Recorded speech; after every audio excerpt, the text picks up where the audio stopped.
भी रूम में अंजलि, अनिका और रोहित बैठकर बातें कर रहे थे। अंजलि ने रोहित से कहा, माफ करना रोहित, वो बाहर मैंने उन लोगों के सामने जो कुछ भी कहा वो बस उन्हें जलाने के लिए कह दिया। Please don't mind. Anjali aunty की ये बात सुनकर रोहित थोड़ा सा रिलैक्स फील करने लगा। एक पल के लिए उसे सचमुच ऐसा लगा था कि अंजलि आंटी चाहती थी कि वो और अनिका एक दूसरे के बारे में सोचें और बात आगे बढ़ाएं। अभी तीनों बात कर ही रहे थे कि वेटर खाना लेकर आया। होटल पैराडाइज का बेस्ट कुजीन, कॉन्टिनेंटल और इंडियन डिशेस टेबल पर सजाई गई। जब वेटर ने रोहित से पूछा कि Shall I serve you, sir? तब रोहित ने अनिका और अंजलि की ओर इशारा करते हुए वेटर से कहा, लेडीज फर्स्ट। वेटर ने पहले अनिका को सर्व किया। अनिका ने कहा कि वो सिर्फ थोड़े से नूडल्स ट्राई करेगी। अंजलि को बहुत भूख लगी थी और आज खुशी के मारे उसकी भूख और भी बढ़ गई थी। उसने टेबल पर रखी हर डिश में से थोड़ा थोड़ा पोर्शन अपनी प्लेट में लिया। रोहित और अंजलि आंटी खाना खाते खाते आपस में बातें करने लगे। उनकी बातों से अंजलि आंटी को पता चला कि 2 दिन बाद अनिका रोहित की दादी माँ का इलाज करने चंडीगढ़ जा रही थी। इस बात पर खुश होते हुए अंजलि आंटी ने कहा, चंडीगढ़ में रोहित की दादी का इलाज करने के बाद तुम सीधा दिल्ली चले आना। इसी बहाने हमें भी तुम्हारे साथ कुछ वक्त गुजारने का मौका मिल जाएगा। जब से तुम्हारी माँ छोड़कर गई थी, तुम्हारी नानी का रो रो कर बुरा हाल हो गया था। आज भी उनकी आंखों में बस एक ही चीज का इंतजार रहता है, कब उनकी बेटी घर वापस लौट कर आएगी। तुम उनसे मिलोगी तो उनकी ये इच्छा पूरी हो जाएगी। अनिका के लिए अचानक मिले रिश्तेदारों के साथ उनके घर पर रहना थोड़ा सा ऑड हो सकता था और रिया की शरारतों को ध्यान में रखते हुए उसे हाँ कहने में थोड़ी हिचक भी हो रही थी। मगर अंजलि मामी का प्यार देखते हुए वो उन्हें मना नहीं कर पाई। अभी तीनों ने खाना शुरू ही किया था कि अनिका को रिया का फोन आया। रिया ने अनिका से कहा कि वो ऑलरेडी कमरे में पहुंच चुकी थी और वो खेलकर बहुत थक गई थी, इसलिए सीधे ऊपर चली गई। अनिका रिया से बहुत नाराज हो गई और गुस्से से उसे कहने लगी, मैंने तुमसे कहा था कि मैं तुम्हें किसी से मिलाना चाहती हूँ। How can you be so rude? Anika को रिया पर गुस्सा होते हुए देख अंजलि ने अपना एक हाथ अनिका के हाथ पर रखते हुए कहा, डोंट वरी, डिनर के बाद हम खुद ऊपर रिया से मिलने चले जाएंगे। She is a kid after all. Anika ने अंजलि की बात मान ली और उनसे कहा, ओके मामी, हम खाना खाने के बाद ऊपर चलेंगे। ना चाहते हुए भी रोहित की नजर बार बार अनिका पर जा रही थी। उसकी खूबसूरत आंखें, घने बाल, उसके बात करने का तरीका। रोहित का ध्यान अपने खाने पर कम और अनिका पर ज्यादा था। तभी अनिका को फिर एक फोन आया। अनिका के फोन रिसीव करते ही उसके चेहरे के एक्सप्रेशन बदल गए। उसने फोन काटकर अंजलि मामी से कहा, मामी I am very very sorry, मुझे अभी के अभी निकलना पड़ेगा। अंजलि मामी उससे कुछ कहे या रिएक्ट करे उससे पहले अनिका टेबल से उठकर बाहर चली गई। अंजलि को ये बात बहुत अजीब लगी, जबकि रोहित के लिए अनिका का ऐसा बिहेवियर कोई नई बात नहीं थी। दरअसल अनिका ने फार्मा कंपनी के पुराने मैनेजर मनोज श्रीवास्तव के साथ पहले से ही अपॉइंटमेंट ले रखी थी। वो दोनों ठीक शाम 8 बजे मिलने वाले थे। अनिका ने सोचा था कि रोहित की दादी का इलाज करने से पहले वो एक बार मनोज जी से मिल ले और उनसे ये जानने की कोशिश करे कि आखिर ऐसा क्या था उस पुरानी फार्मा कंपनी में जो डोगरा और गुलेरिया खानदान हाथ धोकर उस कंपनी के पीछे पड़ गए थे। मनोज श्रीवास्तव पिछले 25 सालों से कंपनी की बागडोर संभाल रहे थे। अनिका की माँ स्वाति ने खुद उनके हाथ में ये बागडोर सौंपी थी। अनिका को और पूरी दुनिया को ये बात पता थी कि मनोज श्रीवास्तव कंपनी के बहुत वफादार रहे थे। उन्होंने कंपनी को बिल्कुल अपने बच्चे की तरह पाला था। कंपनी काफी नाजुक हालत से पिछले कई वर्षों से गुजर रही थी, फिर भी मनोज जी ने कंपनी का साथ कभी नहीं छोड़ा और न ही अपने निजी फायदे के लिए कंपनी को कोई नुकसान पहुंचाया। मनोज जी ने अनिका को मनाली की मेन मार्केट के एक टी स्टॉल पर बुलाया था। अनिका के वहां पहुंचने से पहले ही मनोज जी वहां पहुंच चुके थे।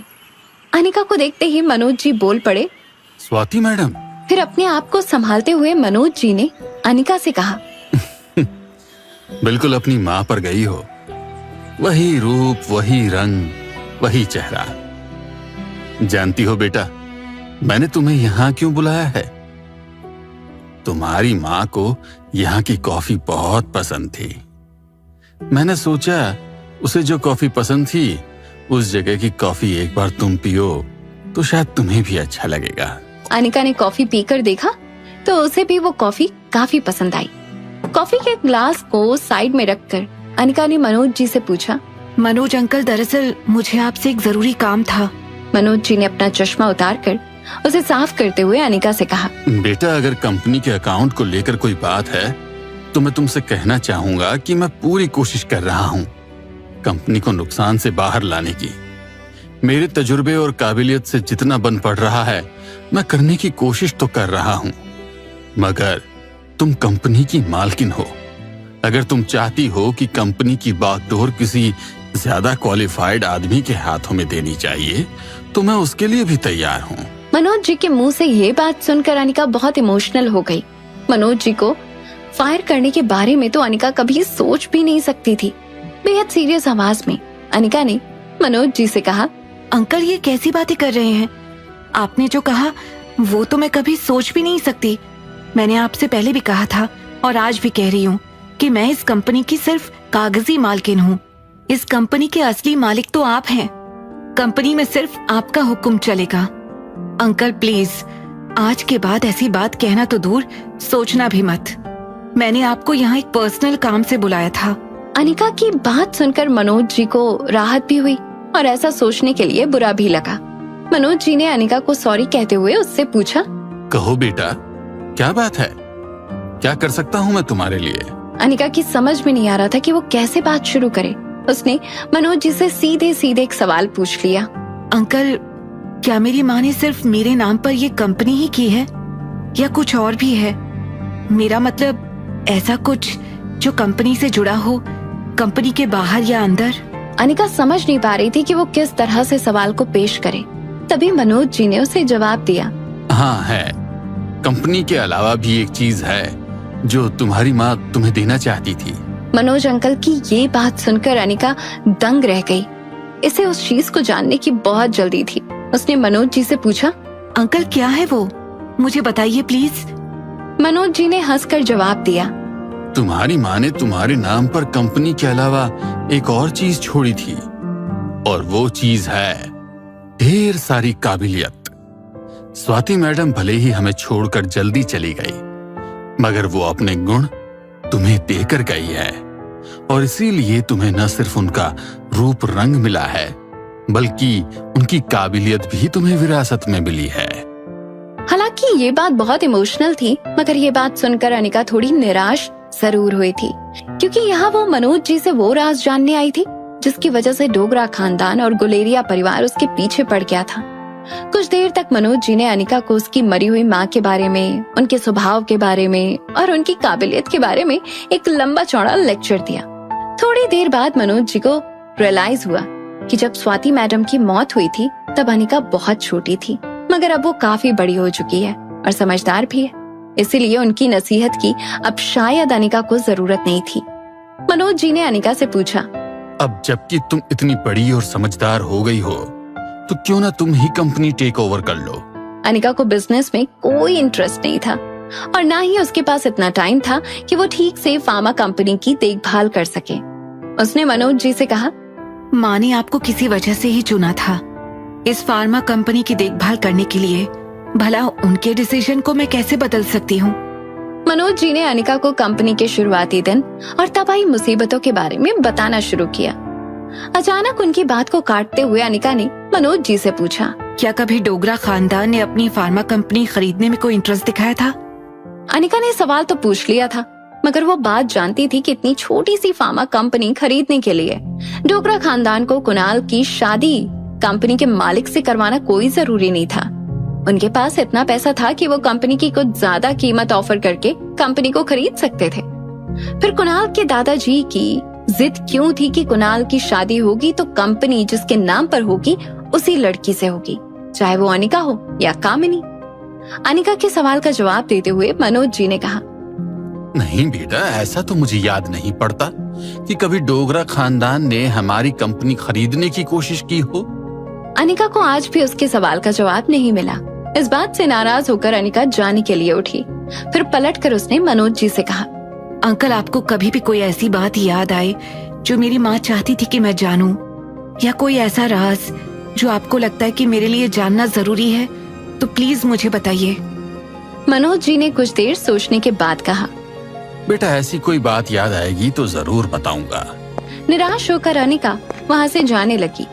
पीछे से मनोज जी ने आवाज लगाकर अनिका को रोका, फिर उसके पास आकर बोले, बेटा, तुम कहो तो कंपनी का सालाना प्रॉफिट अब से तुम्हारे बैंक अकाउंट में ही जमा करवा दूंगा। बस तुम मुझे अपनी बैंक डिटेल्स भेज देना, ठीक है? हाँ। कंपनी का सालाना प्रॉफिट करीब 5 लाख था। ऐसा नहीं था कि अनिका को उन रुपयों की जरूरत थी, मगर अब वो नहीं चाहती थी कि उसकी माँ की कंपनी का एक भी रुपया मनीषा और गौतम के हाथ में जाए। इसलिए अनिका ने मनोज जी को अपनी बैंक डिटेल दे दी। होटल पैराडाइज इंटरनेशनल रोहित के स्वीट में धीरज मारवा सोफे पर बैठा हुआ टेबल पर अपनी टांगे पसारे रोहित का इंतजार कर रहा था। उसके ठीक सामने सनी और आर्यन बैठे थे। आर्यन के दिल में अभी भी धीरज का डर बैठा था।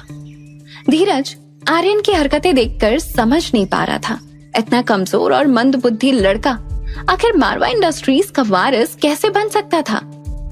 धीरज बचपन से रोहित को अपना आइडल मानता था। रोहित ना सिर्फ उसका बड़ा भाई था, बल्कि मारवा खानदान का सबसे इंटेलिजेंट और स्ट्रॉन्ग लड़का था। जब से बोर्ड ऑफ डायरेक्टर की मीटिंग में ये तय हुआ था कि मारवा इंडस्ट्रीज की बागडोर रोहित संभालेगा, तब से धीरज के पापा इस डिसीजन से बेहद नाखुश थे। मगर धीरज को इसमें कोई बुराई नजर नहीं आती थी, क्योंकि वो खुद रोहित को अपना आइडल मानता था। कहीं ना कहीं वो रोहित से डरता भी था, क्योंकि कराटे हो या पढ़ाई में हो, रोहित हमेशा से धीरज से एक कदम आगे था।